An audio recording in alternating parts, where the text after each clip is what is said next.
ማንበብ ግን ምን ያህል ከባድ እንደሆነ ታውቃላችሁ?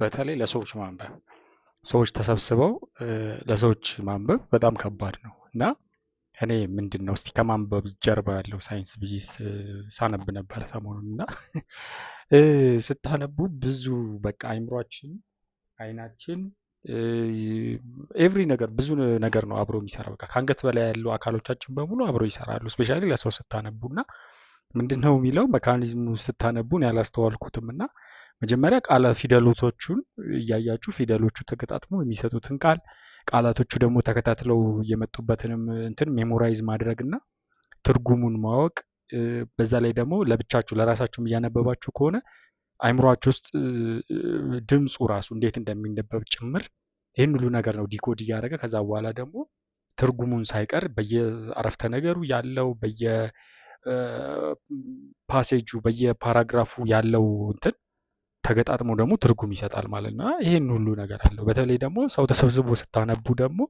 የምታወጡት ድምፅ፣ የምታሳዩት ከንባቡ ጋር የምታሳዩት ኢሞሽን ጭምር ይህን ሁሉ ነገር ያካትታል እና ለሰው መተረክ ለሰው ማንበብ በጣም ሪሊ ስኪል ነው እና እኔ ብዙ ሰው ማንበብ ይቸግረኛል ማንበብ አልወድም ሲል እውነት ነው ማለት ቻሌንጂንግ ነው፣ ግን ልምምድ ይፈልጋል።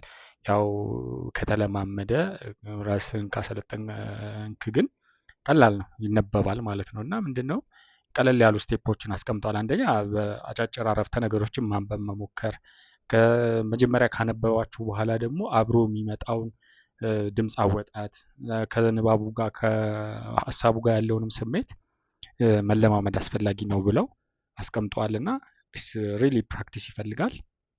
ፕራክቲስ ማድረግ እና ፋይናሊ ታመጡታላችሁ እና በደንብ ሰው ፊት በደንብ ማንበብ የሚችል በደንብ መተረክ የሚችል አይነት ሰው የሚኮነው በጣም በልምምድ ነው ማለት ነው። እና ማንበብ ለሚከብዳችሁ ወይም ትንሽ ንባብ ላይ ደከም ላላችሁ ሰዎች ከባድ ነው ማለት በጣም ቀላል የሚባል ነገር አይደለም፣ ግን ከተለማመዳችሁት ማምጣት ትችላላችሁ ለማለት ነው።